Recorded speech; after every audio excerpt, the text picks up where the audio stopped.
Değerli izləyicilər, videonu bəyənib kanala abunə olun ki, hər kəs son xəbərlərdən anında məlumatlansın. Goranboyda toy məclisində dava düşüb. Hadisə rayon mərkəzində fəaliyyət göstərən Bahar Şadlıq Sarayında baş verib. İlkin məlumata görə insident musiqi sifarişi üstündə başlayıb. Hadisə yerinə hüquq mühafizə orqanları əməkdaşları cəlb olunublar. Məlumata görə bir neçə nəfər Goranboy rayon polis şöbəsinə aparılıb. Fakt araşdırılır. Lənkəranda toyda ölüm hadisəsi olub. Hadisə Lənkəran şəhərində yerləşən Şadlıq saraylarından birində baş verib. Belə ki, Cəllabadın Qarayar kəndindən Lənkərana başçı qızının toyuna gedən 1976-cı il təvəllüdlü Səyyad Yaqubovun halı anidən pisləşib.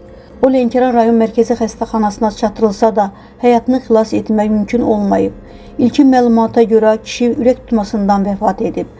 Faktla bağlı araşdırma aparılır.